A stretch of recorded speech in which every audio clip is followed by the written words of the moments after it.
ജനാർദ്ദനൻ ചേട്ടനാണോ? അതെ. ഓ, എന്താ കാര്യം? ലാലു മതി.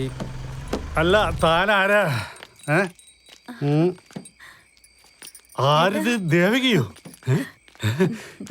ഇതേതാ വണ്ടി? ഇത് ഹരിക്ക് ഓഫീസിന് കൊടുത്ത വണ്ടിയേട്ടാ. ഇത് പുതിയ വണ്ടിയാ? ഈ പാവ അമ്മാവനെയൊക്കെ ഓർമ്മയുണ്ടോ ഹരി?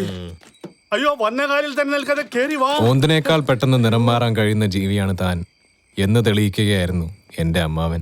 ലാലു ഇപ്പോ ഏത് ഓഫീസിലാ? ഞാനൊരു ഫൈനാൻസ് കമ്പനിയിലാണ് വർക്ക് ചെയ്യുന്നത്. ഏത് ഫൈനാൻസ് കമ്പനി? ശാസ്ത ഫൈനാൻസ് എന്ന് പറയും.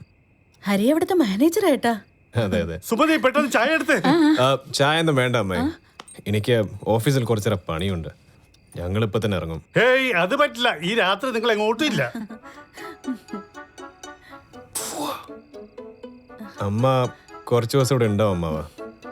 നാളെ ഓഫീസിലൊരു മീറ്റിംഗ് ഉണ്ട്, അതുകൊണ്ട് എനിക്ക് കുറച്ച് പ്രിപ്പയർ ചെയ്യണം. മാത്രമല്ല പണിക്കാർ നാളെ വീട്ടിലെത്തും. വീടിനിപ്പോ എന്താ പണി? അതൊന്നും കാര്യമായിട്ടില്ല, വീടൊന്നും പുതുക്കിപ്പണിയൊന്നും, അത്രമാത്രം. അതിനിപ്പോ ഒരുപാട് കാശാവില്ലേ? ഒരു മാനേജർ വിചാരിച്ച 10-20 ലക്ഷം മറിക്കാനാണോ ബുദ്ധിമുട്ട്? 20 ലക്ഷം? എന്നാ ശരി അമ്മാവ, ഞങ്ങൾ ഇറങ്ങാം. അങ്ങനെയൊക്കെ പോയാലോ? നീ ഗീതനെ കണ്ടിട്ട് ഒരുപാട് നാളായില്ലേ? അവൾ ഇന്നുകൂടെ നിന്റെ കാര്യം പറഞ്ഞതേ ഉള്ളൂ അല്ലേ സുമതി? പിന്നെ